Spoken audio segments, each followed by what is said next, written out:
തന്റെ ഉറ്റ സുഹൃത്തിന്റെ വേർപാടിന്റെ ദുഃഖത്തിൽ നിന്നും കരകയറും മുൻപ് മറ്റൊരു വലിയ ദുഃഖം അറിഞ്ഞ നിമിഷത്തിലൂടെയാണ് മോഹൻലാൽ കടന്നു പോകുന്നത്.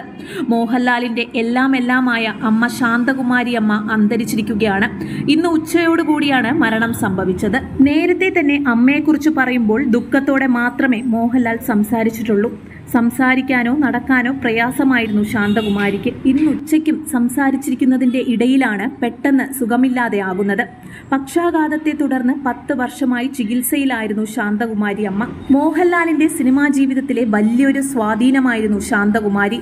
പല വേദികളിലും അദ്ദേഹം അത് തുറന്നു പറയുകയും ചെയ്തിട്ടുണ്ട്. അടുത്തിടെ തനിക്ക് ലഭിച്ച ദാദാ സാഹേബ് ഫാൽക്കെ പുരസ്കാര നേട്ടം അമ്മയ്ക്കൊപ്പം പങ്കുവയ്ക്കാൻ സാധിച്ചത് വലിയ ഭാഗ്യമെന്ന് മോഹൻലാൽ പ്രതികരിച്ചിരുന്നു. പുരസ്കാരം ലഭിച്ച വിവരം അറിഞ്ഞ നടൻ ആദ്യം സന്ദർശിച്ചതും അമ്മയായിരുന്നു. 90 വയസ്സായിരുന്നു അമ്മയ്ക്ക്. അമ്മയുടെ കഴിഞ്ഞ പിറന്നാൾ കുടുംബാംഗങ്ങളെയും അടുത്ത സുഹൃത്തുക്കളെയും പങ്കെടുപ്പിച്ച് മോഹൻലാൽ ആഘോഷമാക്കിയിരുന്നു. ഇതിന്റെ ചിത്രങ്ങളും ശ്രദ്ധേയമായിരുന്നു.